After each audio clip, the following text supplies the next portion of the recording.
છોટાઉદેપુરમાં જિલ્લાના વન વિભાગ દ્વારા જિલ્લા કલેક્ટરના અધ્યક્ષ સ્થાને ઇકો ટુરિઝમ કેવડી ખાતે જિલ્લા કક્ષાના વિશ્વ પર્યાવરણ દિવસની ઉજવણી કરવામાં આવી હતી। છોટાઉદેપુરમાં વિશ્વ પર્યાવરણ દિવસ 2025ની થીમ પ્લાસ્ટિક પ્રદૂષણનો અંત લાવવો પર રાખવામાં આવી હતી। આ કાર્યક્રમમાં ઇન્ચાર્જ જિલ્લા વિકાસ અધિકારી અને પ્રાયોજના વહીવટદાર પણ ઉપસ્થિત રહ્યા હતા। વિશ્વ પર્યાવરણ દિવસ નિમિત્તે દોડ અને કેવડી ખાતે પણ વૃક્ષારોપણનો કાર્યક્રમ રાખવામાં આવ્યો હતો। સાથે છોટાઉદેપુર જિલ્લામાં પ્લાસ્ટિક મુક્ત પર્યાવરણ માટે વિવિધ સ્કૂલો, કોલેજ, આંગણવાડીઓ, ગ્રામ પંચાયતોમાં પણ કાર્યક્રમોનું આયોજન કરવામાં આવ્યું હતું।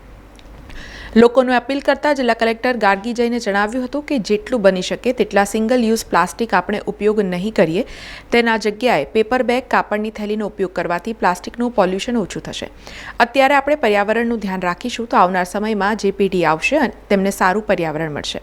આ કાર્યક્રમ દરમિયાન ઇન્ચાર્જ જિલ્લા વિકાસ અધિકારી અને પ્રાયોજના વહીવટદારે પણ ઉપસ્થિત મંડળીઓના પ્રમુખો, વન વિભાગના અધિકારીઓને પ્રાસંગિક ઉદ્બોધન કર્યું હતું। ત્યારબાદ જિલ્લા કલેક્ટર ગાર્ગી જૈન, ઇન્ચાર્જ જિલ્લા વિકાસ અધિકારી, પ્રાયોજના વહીવટદાર અને વન વિભાગના અધિકારીઓ દ્વારા ઇકો ટુરિઝમ કેવડી ખાતે વૃક્ષારોપણ કરવામાં આવ્યું હતું, જેમાં એસીએફ ઇન્દ્રવદન રાઠવા, આરએફઓ નિરંજન રાઠવા સહિત વન વિભાગના અધિકારીઓ, કર્મચારીઓ, મંડળીના પ્રમુખો ઉપસ્થિત રહ્યા હતા।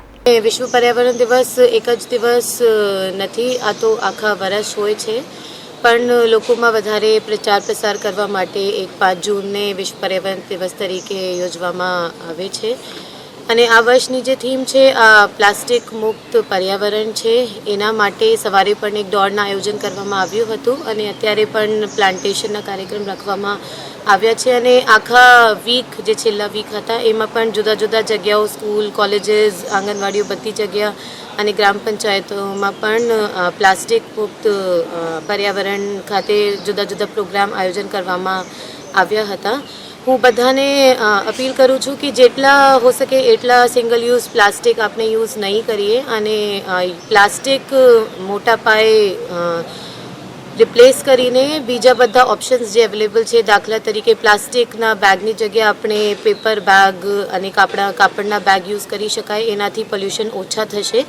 વધારેમાં વધારે આપણે પેડ લગાવીએ જેનાથી એર પોલ્યુશન પણ ઓછા થશે અને સોઇલમાં મોઇશ્ચર ઇન્ક્રીઝ થશે, સોઇલની ક્વોલિટી પણ ઇમ્પ્રૂવ થશે અને આપણા જે દીકરાઓ છે, દીકરીઓ છે, એમને પણ આપણે સમજૂત આપીએ કે કેવી રીતે આપણે પર્યાવરણને વધારે સારા બનાવી શકીએ ફ્યુચરમાં જે આપની પેઢીઓ આવશે એમના માટે, કેમ કે પર્યાવરણ એક જ પેઢી માટે નથી, બધા પેઢી માટે છે। સમાચારોના સતત અપડેટ માટે TNN ન્યૂઝને YouTube પર સબસ્ક્રાઇબ કરી બેલ આઇકોન પ્રેસ કરો અને અમારી સાથે જોડાયેલા રહો Facebook, Instagram અને Twitter ઉપર।